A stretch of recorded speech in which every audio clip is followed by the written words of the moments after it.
Good afternoon. My name is Dr. Steven Greer and I'm the director of the Disclosure Project.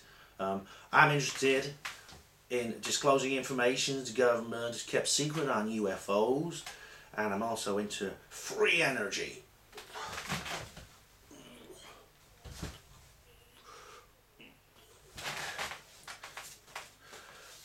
Hospital porters' pride and dignity. Stop the New World Order. Sorry, odor. No, order. I beg your pardon. Hospital porters' pride and dignity. Stop the New World Order. No, it's not working, is it? I don't sound like Greer, and I don't think anything I can do can make myself sound like him. So I'm just gonna actually speak in my normal voice, and you just pretend I sound like Steven Greer. Okay.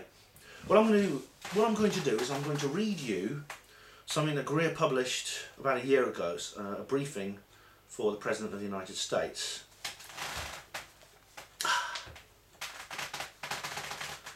Dear President Obama, since the mid-1950s, classified projects connected to extraterrestrial matters have operated outside of constitutionally required oversight and control by the President and Congress.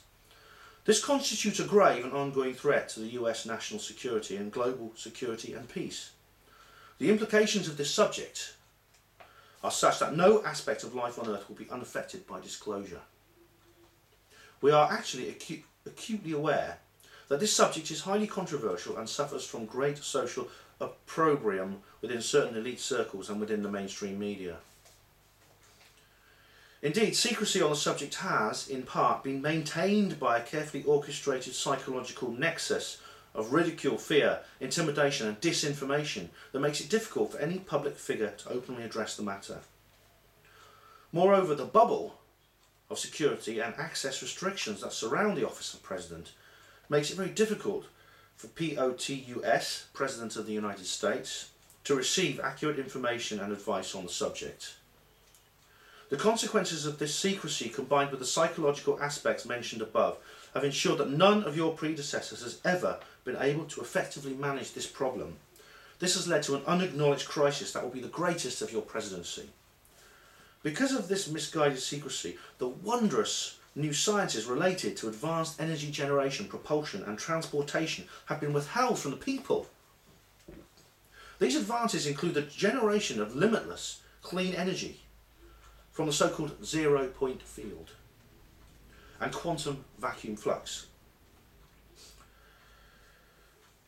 The propulsion has been wrongly termed anti-gravity.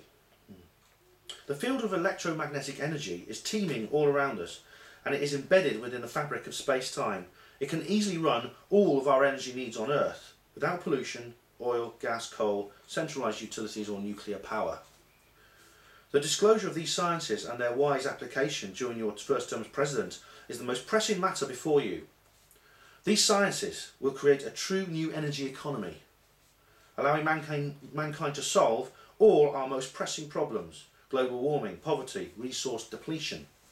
The constellation of problems that include global warming, biosphere degradation, air pollution, energy security, the Middle East policy, a collapsing geo-economic order, the growing disparity between the poor and the rich of the world, overpopulation and human sustainability on Earth, to name but a few, are all interconnected and directly affected by the secrecy surrounding this subject. The solutions lie not in old thinking and technologies, but in a new consciousness applying new sciences. These sciences were born in the late 19th and early 20th centuries, but were abandoned and suppressed due to the lust for power and greed and out of fear of unsettling the status quo. It's a time for a new emancipation declaration,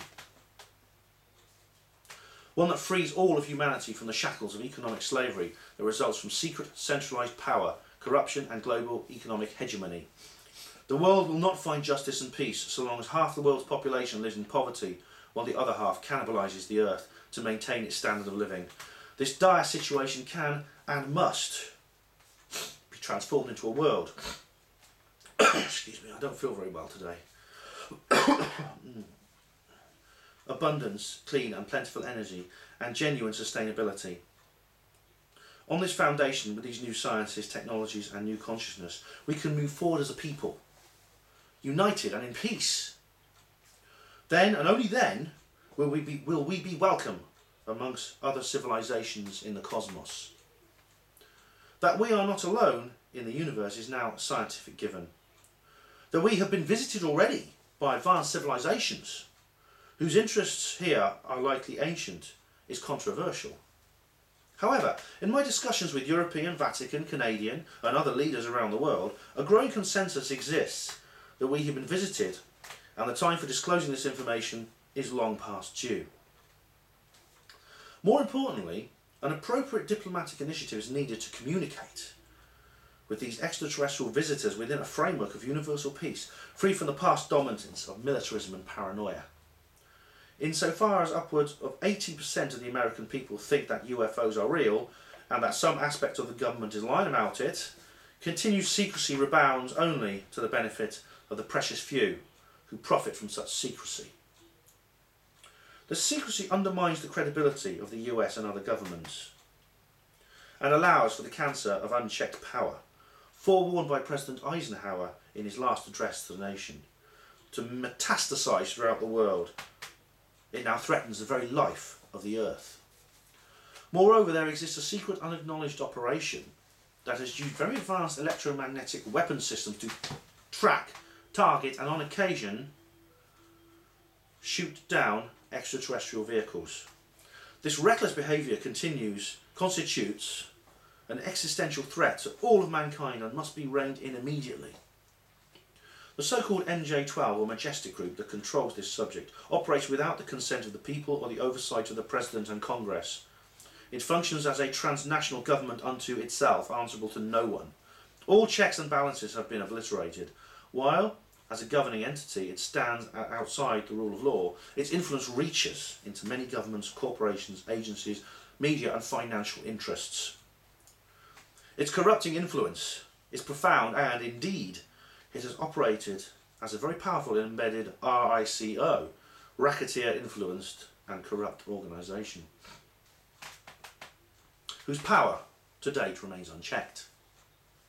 Upwards of $100 billion from the US government funds go annually into this operation, also known as the Black Budget of the United States, enough to provide universal healthcare for every man, woman and child in America. When I first briefed Director of Central Intelligence James Woolsey on this matter in December 1993, only a third of this governing group was in favour of what we were recommending, disclosure of the fact that we are not alone in the universe, and the careful release of advanced energy generation systems that would replace oil, gas, coal and nuclear power. Sources now inform me that upwards of 2/3 of this group now support this initiative. Interests in Europe, the Vatican and Asia, especially France and China, are urging disclosure. If the United States does not move forward, these other interests will, and America will be left behind and become increasingly irrelevant in the world. This cannot be allowed to happen. The European and Asian arenas will move with or without United States involvement at some point in the very next near future, as well they should. 6 decades of secrecy is enough. We are also morally obliged to warn you of an existing highly secretive plan to use advanced technologies to hoax an alien attack on Earth. There exists within the direct control of this Majestic Group assets capable of launching such a false flag operation, and virtually every person on Earth, as well as most leaders, would be deceived by it. Components of this operation have been tested on the public over the past 50 years and include, but are not limited to, alien reproduction vehicles, ARVs. These are advanced anti-gravity craft and have been fully operational since at least the 1950s to the early 1960s.